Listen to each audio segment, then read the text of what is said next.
Yo, I'm back. In today's show, we got a special guest, Sam Fortier of the Washington Post.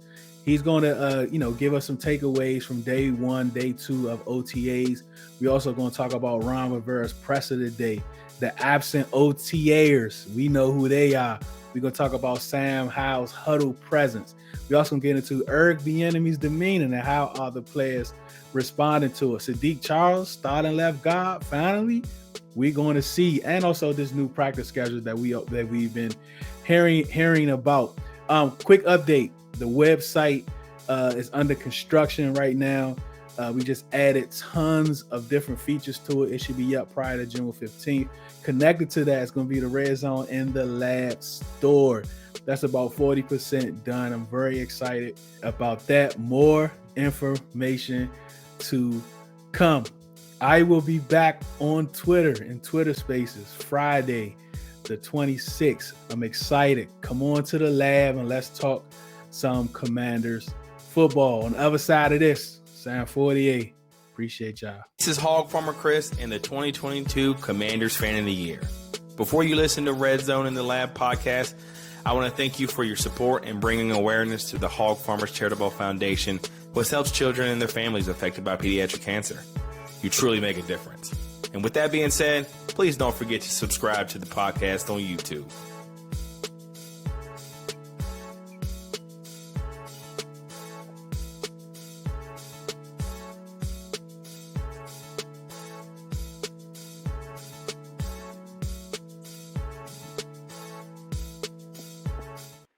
Welcome back.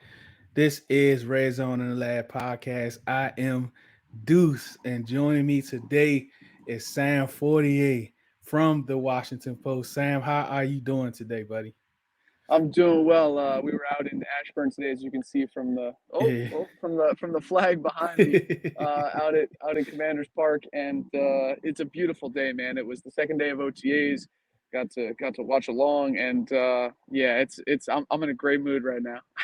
Wonderful, because the timeline has been crazy today with a couple of the news that's been coming out, and I'm planning to be there tomorrow. So hopefully, the weather will be as nice as it was today tomorrow, and hopefully I'll see you to maybe give you a hat nod tomorrow. But yeah, Sam, seems like we're almost like back into the full swing of things. Of course, we had the rookie mini camps. We had OTAs prior to that, another voluntary OTAs. I think we got this for this week and next week. Then I think it's another break. And then we coming back full swing. But so far, I just want to ask you, how have you been, since the end of the season and the draft and all those things? Man, I mean, it's really felt like it's been pretty much the season throughout, right? Because I don't know if you heard, but this team might be getting sold soon. So really? All those Wow. development with the draft, with free agency, with Bieniemy coming in, like it has been nonstop. So I kind of feel like there really won't be a true break until at the end of OTAs, which would be mid-June to mid-July before camp, and even then we might be talking about an ownership special session to ratify the sale of the team. So there's really no break on this beat, man. You already know. That's right. That's so true. And kind of talking about, I mean, we even got news today that people are kind of about the team name and the trademark and all those different types of things that's just dropped today. So that's another story, right? But let's kind of talk about the practice. You've been OTAs day one. This is day two today.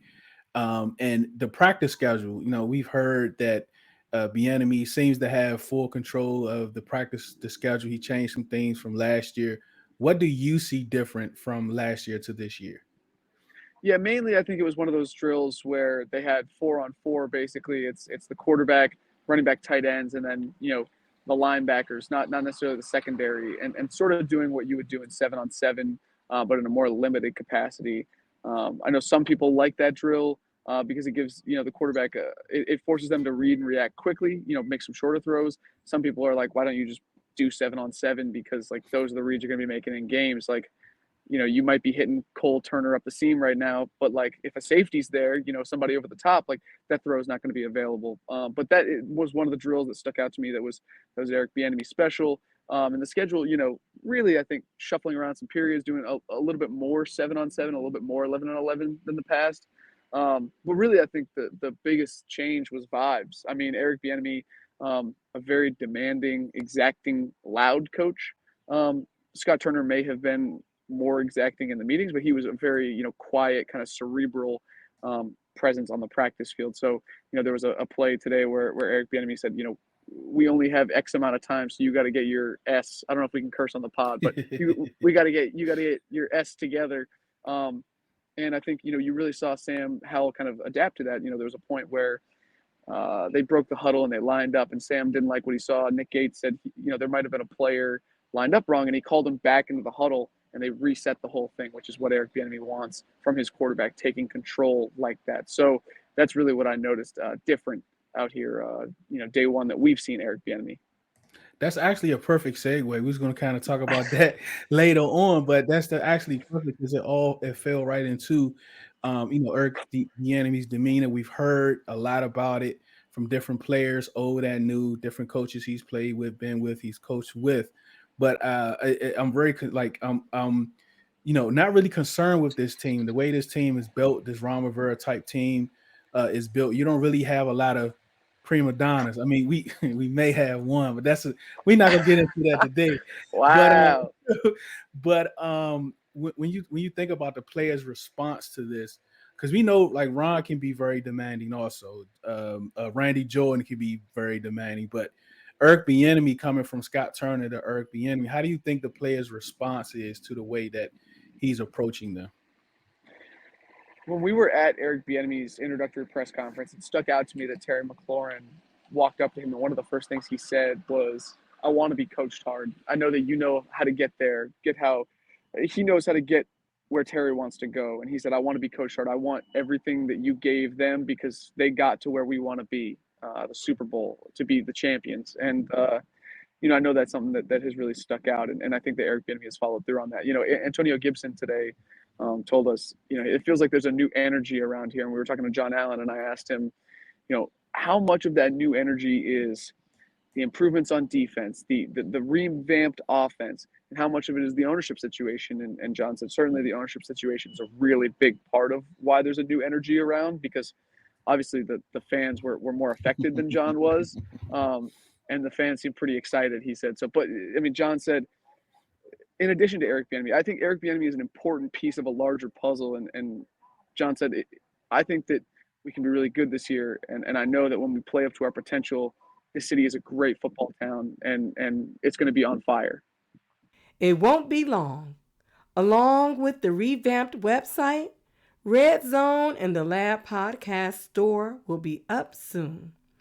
Please visit rzinthelab.com and subscribe to emails so you can be notified when it's live and receive a special discount. Just kind of talking about that and going into this whole new approach, like this whole new vibe. Again, we have an issue with absent OTAers, right? So I believe that was you. I'm beginning to learn you all's voices during the press conferences, but you kind of asked Ron about that. You kind of asked him about the differences between them missing OTAs, like his rookie year. I mean, not being there his rookie year, not being there the next year, and how and Ron kind of threw it off. But one thing that you kind of mentioned was that it was always about him emphasizing voluntary. Just talk a little bit about the question and the response from Ron. Yeah, so we had three players who were not here today: left tackle Charles Leno, and then the two defensive ends, Montez Sweat and Chase Young. And obviously the Chase Young one and the Montez Sweat, they kind of stand out because of their past, and particularly Chase because of his fifth-year option being declined. I think that, like you pointed out, Ron emphasized it's voluntary, but in 2021, Jack Del Rio was pretty frustrated because he didn't feel like he could install his defense, in that way, and that he kind of had to start over when it came to training camp. Ron said he wasn't concerned in the same way because those guys are older now. They know the scheme. In 2021, when they skipped it, you got to remember that They didn't have OTAs that first year, Chase's rookie year, because of COVID. They weren't able to spend a ton of time together, and Jack was kind of switching to more of kind of a more country coverage zone scheme. So Charles Leno, Ron also said he wasn't concerned about, because Charles Leno, if you remember, played under Matt Nagy Right. in Chicago. Matt Nagy basically, had Eric Bieniemy's role before Eric Bieniemy was very familiar with Andy Reid's West Coast-based scheme. And so he felt pretty comfortable. Charles Leno's going into year 10. He's got a lot of little kids, and he knows how to take care of his body. Though I will say, having a new quarterback, having a new scheme, kind of adapting to that on the field, like that is something that is going to be really important. And particularly, Charles told us in the locker room at the end of last year, I didn't have my best year. I think that I could play a lot better than that. And particularly at the end of the year, I thought he struggled. So it will be important for all three of those guys when they do get here to prove that they can hit the ground running. Yeah, I totally agree. And Terry's comments about each person is different, each player is different. How they approach it is different. He admitted he came in the beginning, then he left. So it just really kind of depends. But trying to look at him and Chase, like the situations are a little different. But when we talk about Chase and Montez, we know they've been in the scheme, so they're familiar with it. But Charles Leno, are we overlooking like the importance of him being here? And I know we all know about he was in the system with Matt Nagy, but it's evolved. It's evolved a lot from there. I don't think it's a big deal, but do you get the vibe from anyone that it may be bigger than what it is? To your point, it's only a big deal if he doesn't show up ready to play. Like Yeah. Terry McLaurin skipped these last year while he was going through his contract thing, and he showed up and he balled out, Yeah. and no one seemed to care. And obviously, it's a different situation for Terry to skip, and kind of the context when he did it versus these guys. But it really will just be predicated on your play, and John Allen, reemphasized that today too. So I don't think it's a big deal with Charles Leno. They have Cornelius Lucas filling in for him, and as he'll do, maybe in the season, or as he has done at either tackle spots, throughout his time here. So I don't think that one's a big deal. I think it's even less of a deal than the other two for sure. All right, so Sam Howell, you mentioned earlier how Bieniemy wants him to take control of the huddle, and like we know he didn't get a lot of reps last year, and but what's the difference between and like this year's quarterbacks, last year quarterbacks, when it comes to them controlling a huddle and demanding perfection?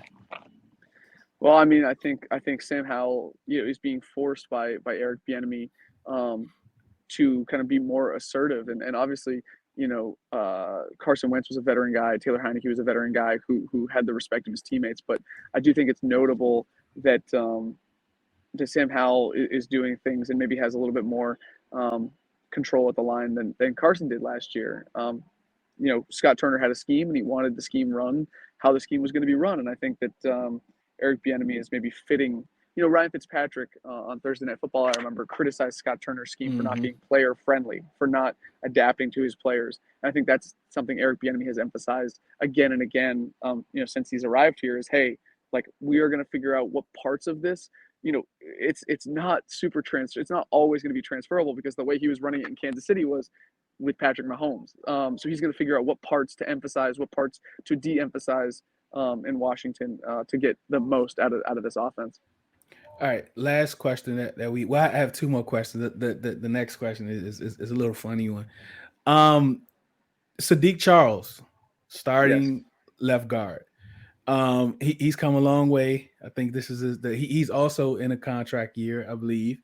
And right now he's penciling in to start at left guard, and Paul is behind him.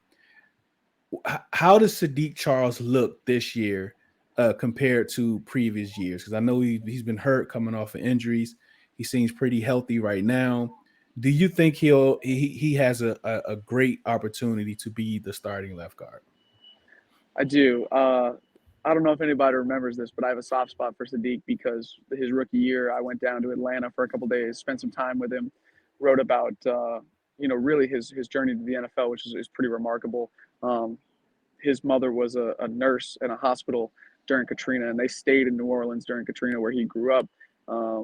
And really, it's a remarkable story about his journey from there, and then he bounced around the South, ended up in Mississippi, playing and switched from defensive line to offensive line, and became the left tackle on that historic LSU team with Joe Yeah. Burrow. So I think he's got a lot of potential, man, and I think and he was super young when he came out. So if he can hold himself accountable, if he can deliver on the promise, I think he's got all the skill set that he needs to be a really good player in the league, especially at guard. I think he has a stiff competition with Chris Paul, but if he can put it all together, I think that he could lock it down. And obviously, there have been some challenges early in his NFL career, but if he puts it together, I think they got a real good one at left guard. Yeah, him being there at the introductory press conference for Bieniemy was huge too. I was kind of surprised he was there, but that shows that, hey, look, I want to be here. Exactly. So I have big hopes for him. Hopefully he can solidify. He was playing good a couple years ago. He got hurt. So I'm really looking forward to see what he can do. So my last question is, give me like some moments from day one, day two, that's kind of like laughing, or the enemy went off, somebody got yelled at. Give me something from day one, day two. Yeah, I think Bieniemy, when he said, we only have X amount of time to get this S together, like that was probably the big one. I will say, like, when they were in red zone, deep in the red zone, maybe like the 5 to 7 yard line, Sam Howell tried to squeeze a tight window throw, and Percy Butler, the safety, picked it off, and Sam Howell didn't chase after Percy Butler, and Bieniemy kind of got on Howell and said, "You threw it away. You better go get it." That's awesome, man. I look forward to seeing some of that. Again, thank you so much, Sam Fortier of the Washington Post. Thank you so much for joining once again. Hopefully be able to see you in the summertime. Of course. Thanks for having me. Thank you so much, buddy. And thank all of you for joining us. Thank you all out there for watching and listening. This is Red Zone in the Lab podcast. One beat, one sound, one heart, one love. Thank you for listening to Red Zone in the Lab podcast. Please subscribe to YouTube, Apple, Spotify, Google, and wherever else you get your podcasts. Also, follow us on Twitter, Instagram, and Facebook. Remember, do it because you love it, not because it loves you. One beat, one sound, one heart, one love.